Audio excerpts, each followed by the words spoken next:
In 1783, the Marquis de Lafayette called Philadelphia a worldly city whose exploits will fill the pages of books for generations.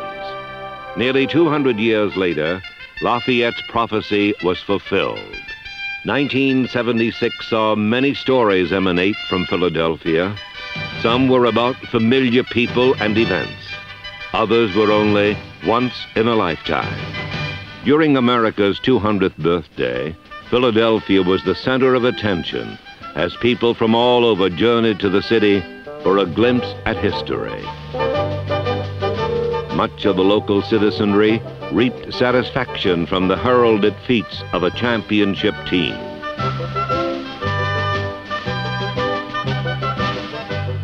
But other stories took on a more somber tone, casting a pall on the star-spangled celebration.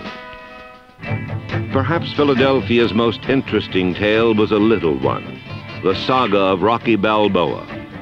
Rocky was a ham and eggs boxer from South Philly who had just one goal, a chance to compete against the very best so that he could measure himself as a man.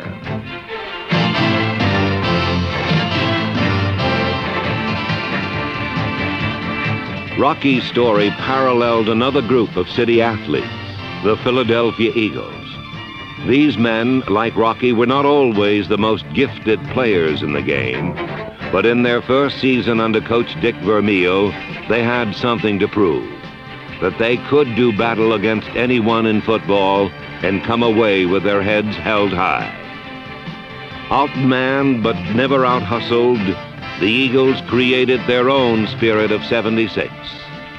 From this would come a story that they could look upon with encouragement and pride.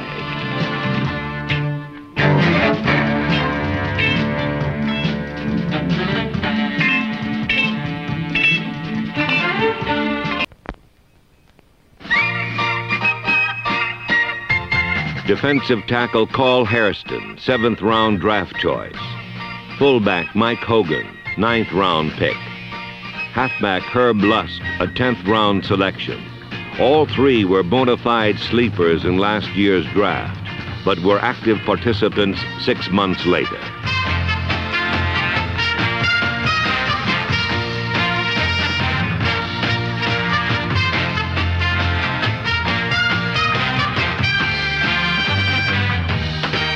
Hogan especially was the most pleasant surprise.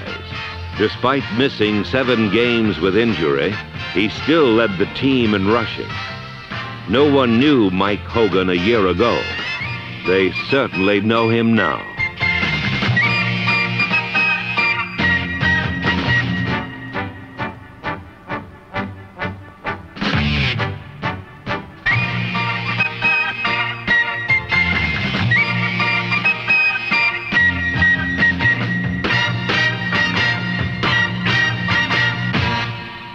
For most rookies, though, it is the special teams where they see the most activity. First-year men like Terry Tartolo and Dennis Franks join veterans Ehlers, Bleemer, Nelson, Mahalik, and Marshall in suicide squad servitude.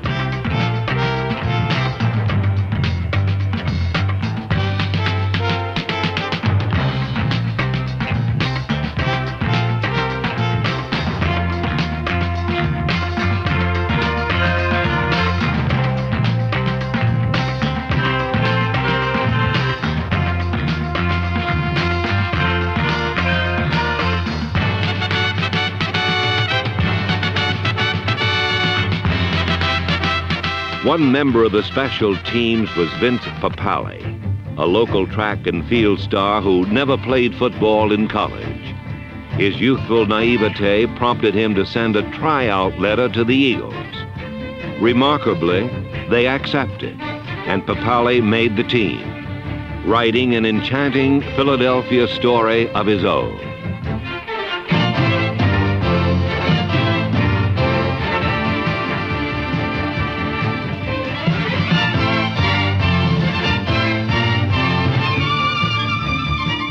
Although Papale did not catch a pass or score a touchdown in 1976, his exuberance weaved well into the fiber of the team, and the fans loved it. I suppose you could call me a semi-native Philadelphian, in as much as the fact that I've grown up outside of Philadelphia, just about 8 miles south of Center City, in a small town called Glen Olden. And I pretty much identify with the city of Philadelphia simply because I've lived around here all my life.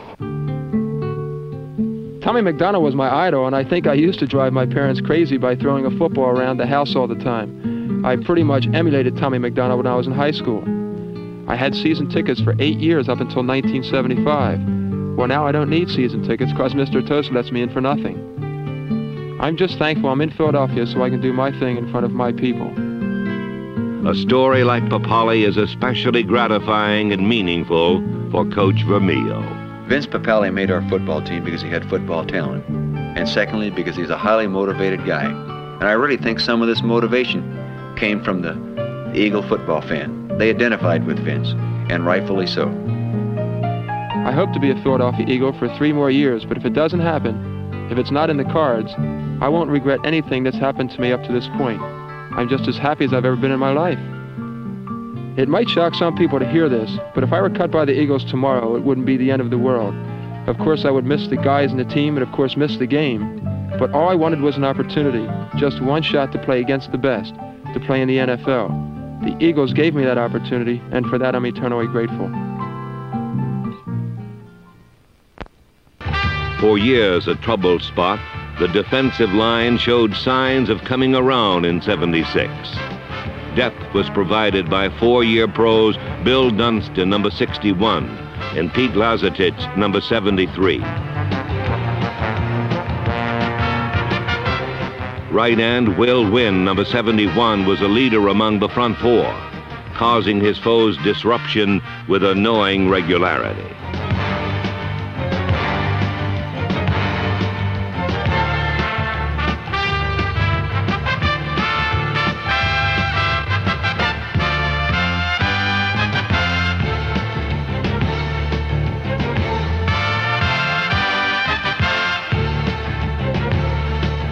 Taking some of the heat off Wynn was left tackle Manny Sistrunk, whose acquisition from the Redskins turned out to be a pretty good deal. He led the front 4 in both tackles and sacks.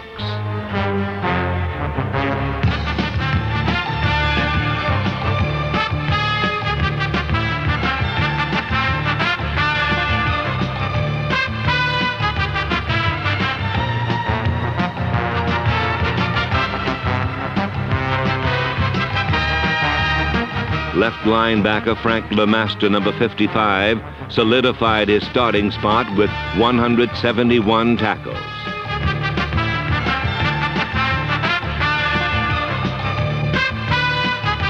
At the other flank, John Bunting had his finest season yet as he dropped opponents nearly 200 times. Said one runner, "When Bunting hits you, it doesn't feel very good at all."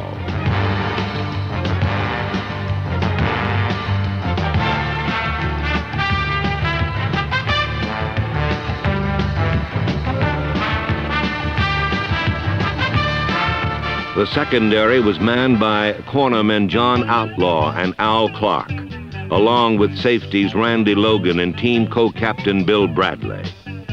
With reserve strength from Tommy Campbell and Artemus Parker, the unit put on a combination acrobatic and strongman act.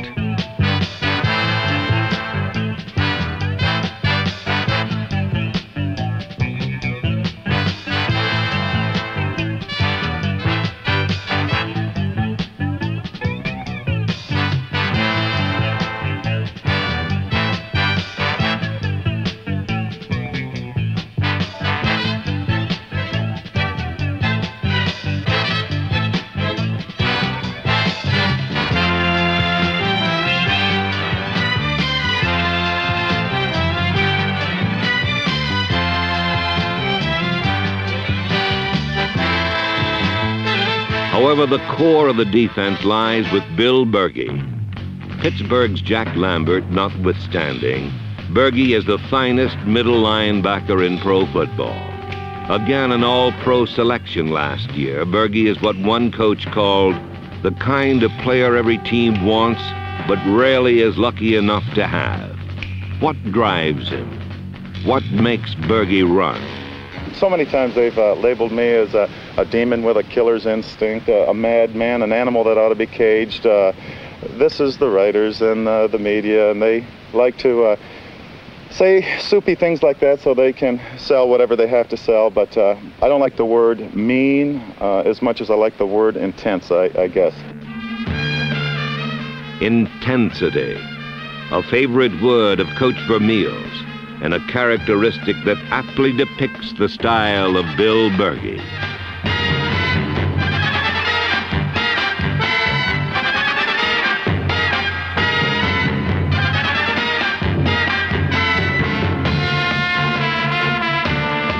I can't explain it. I really don't know how I can even put it into words, but there's just something that happens inside me, and come about 1 o'clock Sunday, I'm really ready to just about explode.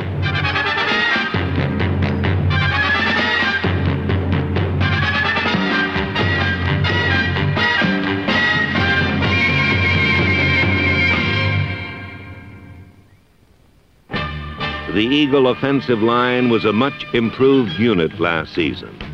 Center Guy Morris, tackle Stan Walters, and ex-Baltimore Colt Ed George, transformed tackle Jerry Sizemore, and guard Wade Key.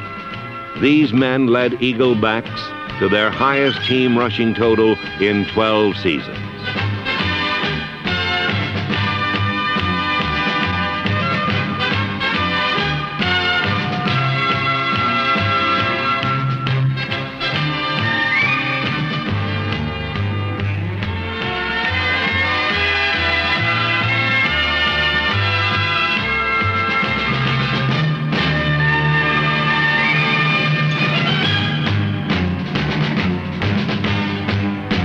In addition to their ball-carrying duties, rookies Hogan and Lusk and veterans Tom Sullivan, Dave Hampton, James McAllister, and Bill Olds all figured prominently in the passing game.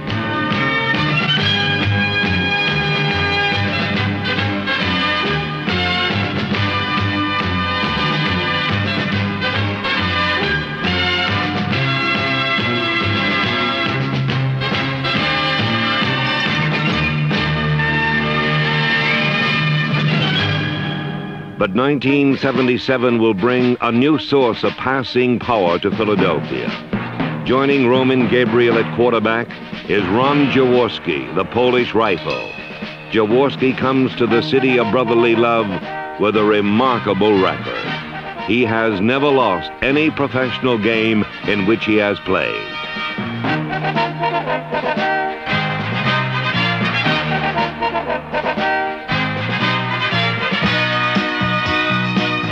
He has style. He has ability. His outlook on football is refreshing. But most important, Ron Jaworski is a winner.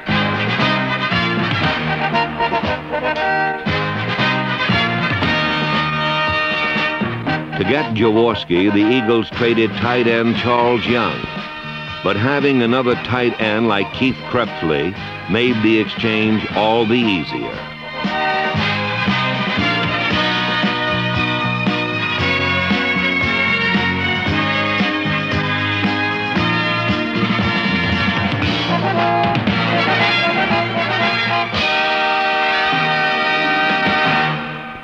Jaworski will love the huge target of Harold Slim Carmichael. In addition to leading the team in catches and touchdowns, the H-bomb extended his string of consecutive games with at least one reception to 64. That mark is tops among active players.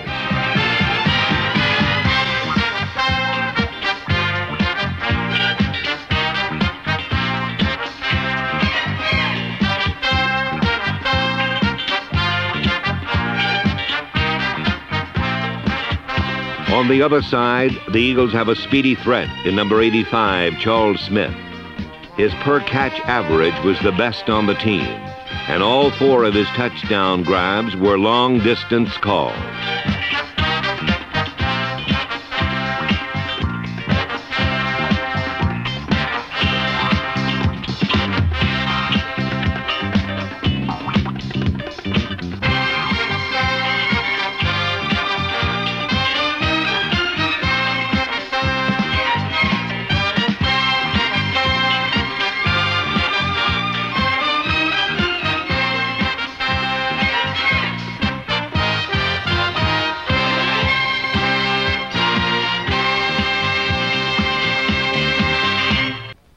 Gentlemen, the Philadelphia Eagles brought you here for one reason, to provide you with an opportunity to make an NFL football team. I hope to heck you're prepared to take advantage of this opportunity. The Philadelphia fans are the most loyal fans in the country, and they deserve the best. We're going to work you hard, teach you, and demand a lot of you physically. The Eagles will never be taken for granted this season, and you have approximately 5 to 6 weeks to prove whether you can play in this league. Best of luck. But luck was not to be with the Eagles as they struggled through a difficult and frustrating preseason.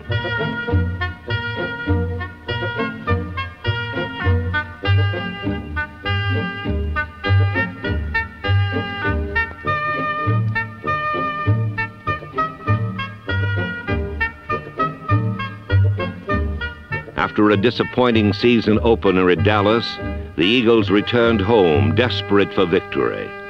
Against the New York Giants, Philadelphia's Firebrands crafted a memorable performance.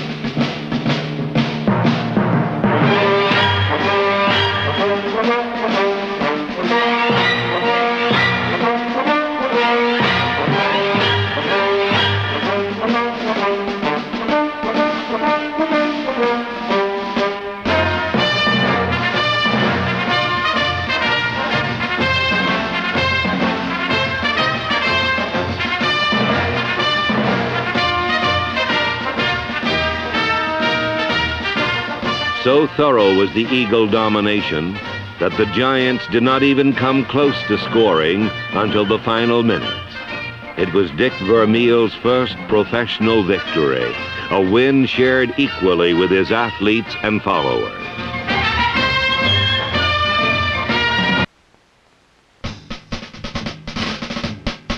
For Philadelphia Eagle fans, the moment of truth had arrived. The new New York Giants were in town for the Eagles' home opener, and Morton, Zonka, and company were favored to deal the Eagles their 8th consecutive loss. As it turned out, one of the few successful Giant plays carried to the Eagle 35, but amazingly, the drive ended with a 3rd and 55 from the New York 20. Meanwhile, Dick Vermeil's no-name backfield was beginning to make a name for itself.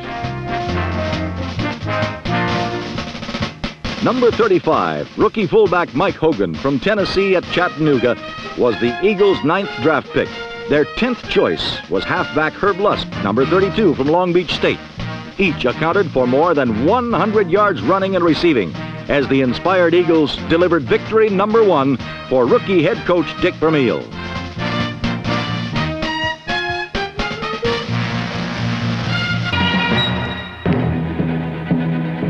A packed house and a national television audience focused their attention on rainy Veterans Stadium a week later. The opponents were the rugged Redskins, but the Eagles showed them little respect.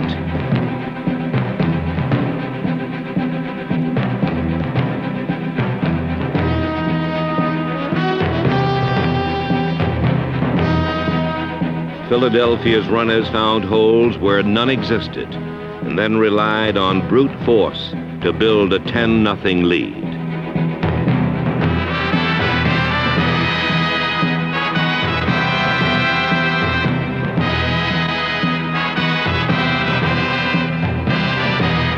But the Eagle celebration was cut short as Washington scored 17 unanswered points. With less than 2 minutes remaining in the game, Philadelphia needed a touchdown to tie.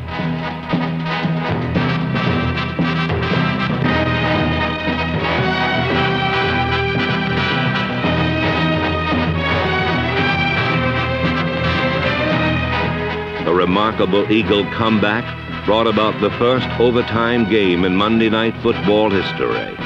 And although the Redskins did eventually prevail, they knew they were lucky to win. The third Monday night contest of 1976 was a study in contrast. The veteran Redskins were seeking their 5th playoff berth in 6 years as head coach George Allen went for career victory number 100. On the other hand, Philadelphia, led by rookie head coach Dick Vermeil, was merely seeking respectability. They found much more, specifically a hero named Hogan, who riddled Washington for his first 100-yard game.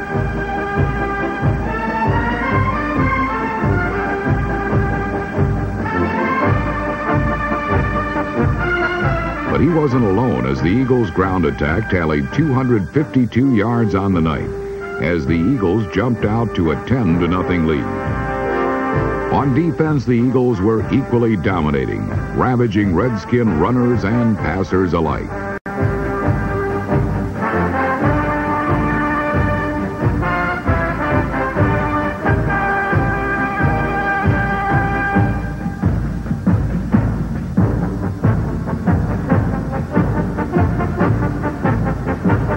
Then came the rain, and with it, an opportunity for the Skins.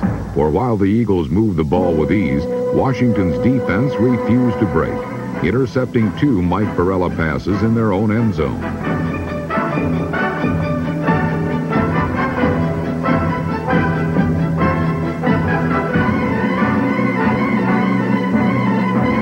Finally, Redskins linebacker Brad Dusick's Larsenous hands latched onto a loose ball and Washington's first touchdown.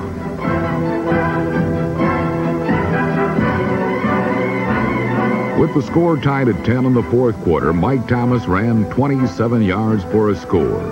And with the Eagles' offense rendered impotent by turnovers, a Skins victory seemed likely. Still, Vermeil's young squad had time for one play and a shot at overtime. One play proved enough.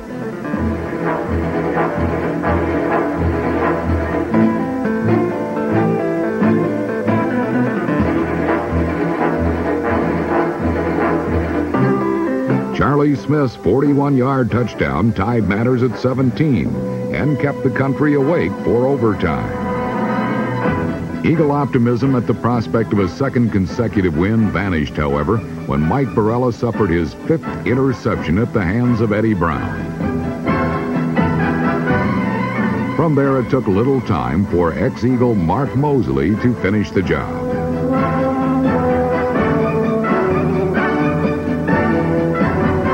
Anything but over the hill, the 76 Redskins went to the playoffs for the 5th time in 6 seasons, while the Eagles were still a couple of years away from the top of the hill.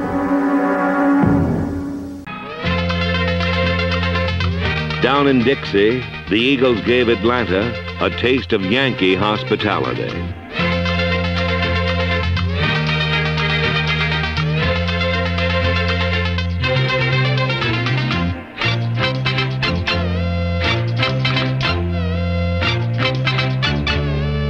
A second-half comeback Southern fried the Falcons into submission and gave Philadelphia their second win.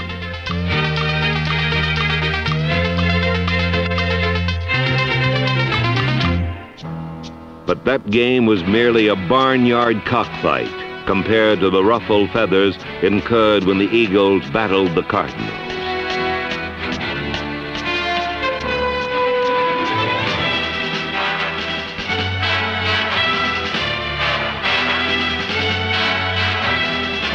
St. Louis took the first match with little trouble, but in the return engagement 4 weeks later, the Eagles were much less cooperative.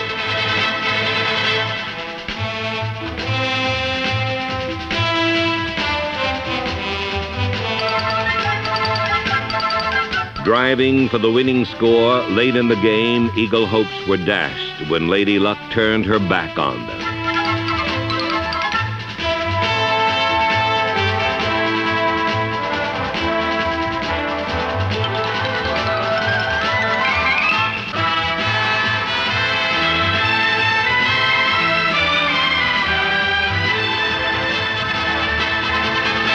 In St. Louis, the end zone was clearly in view, but the path toward it was a treacherous one for both the Cardinals and the Philadelphia Eagles.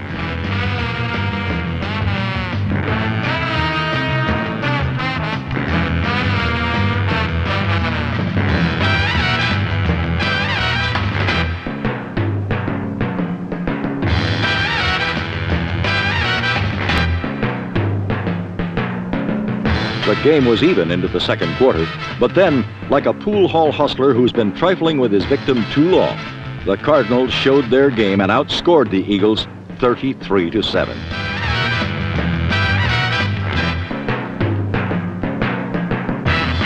"We're not as good as we should be," said Cardinal coach Don Coryell, "but we're getting better every week."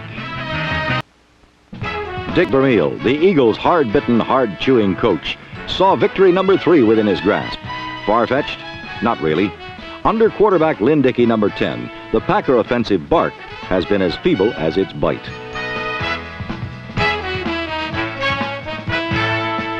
Stone Age conservatism and stone-cold hands marked a Green Bay attack that ranked dead last in the NFC after 5 games. But facing an Eagle rush that one coach said couldn't penetrate tissue paper, the Packers thrived.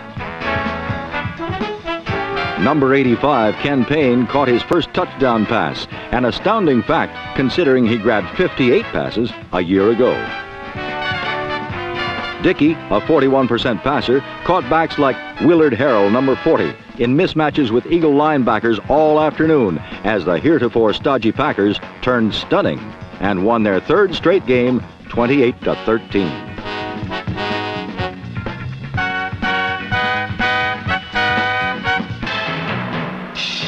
Philadelphia had the distinction of playing both Super Bowl participants in 1976, but on each occasion it was the Eagles who scored first.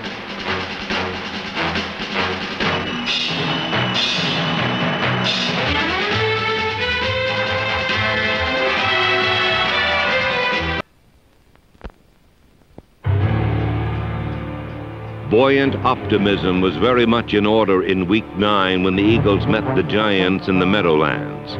The Philadelphia defense easily played its best game of the season.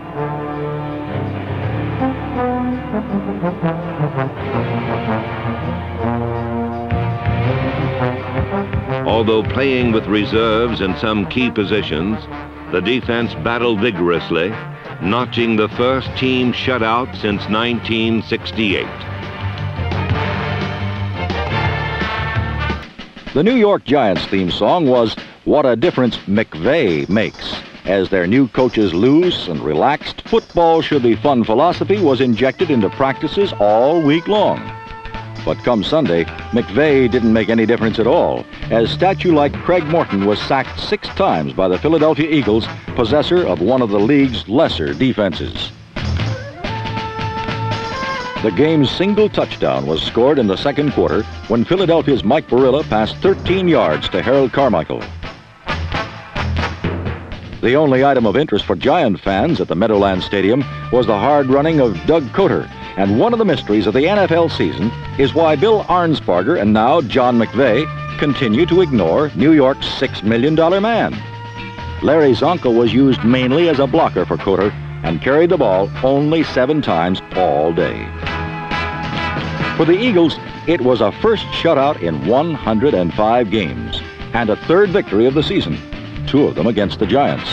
For New York, it was their first whitewash suffered since the days of Herbert Hoover and an 8th consecutive loss. Only John McKay's expansion Buccaneers can match the futility of John McVay's Giants, once the proud flagship team in the NFL.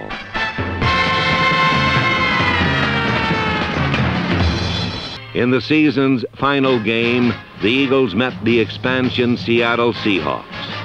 Completely healthy for the first time all season, Philadelphia turned it on full blast. With 100-yard performances from Tom Sullivan and Mike Hogan, the Eagles pushed forward and never looked back.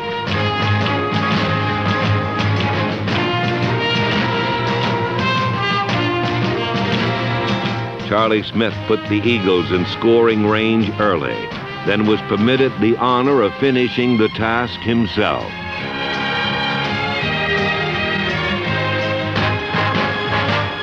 The Eagle defense swarmed mercilessly over the Seahawks, forcing frequent drive-ending mistakes.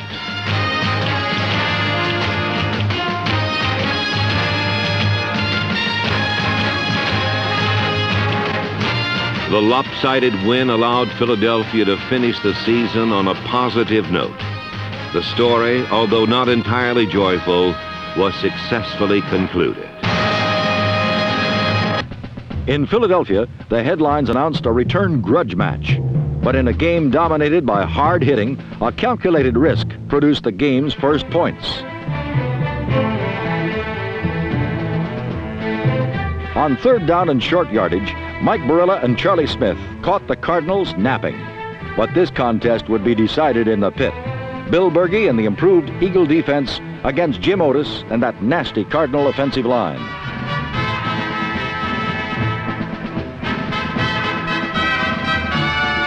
Berge and the Eagles won the early rounds, but Otis and the Cardinal front just never stopped coming. And as the final stanza began to unfold, clearly St. Louis had gained the upper hand. Otis finished with 115 yards, and his fourth quarter bursts made possible a Jim Bakken field goal and a three-point Cardinal advantage. Then, the Eagles made that one fatal mistake.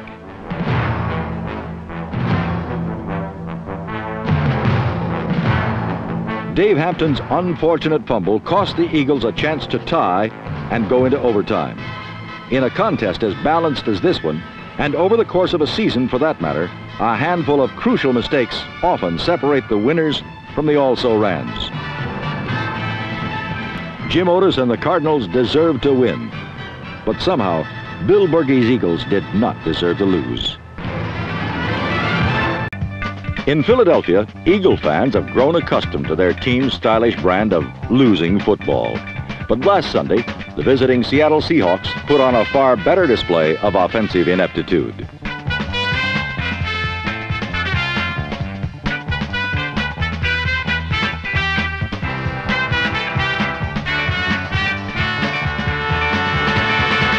Seattle's usually competent offense turned the ball over 3 times, while veteran quarterback Roman Gabriel picked apart the NFL's most generous defense. Charlie Smith's 34-yard catch and run came so close and left him so disappointed that Roman bent the game plan a bit and let Charlie handle an end around. Smith's 3-yard scoring burst opened up a 21-point Eagle lead. Seattle's lone consolation came late in period 4 when rookie quarterback Jim Zorn threw his 12th touchdown pass of the season while amassing enough yardage to become the most productive rookie quarterback in pro football history.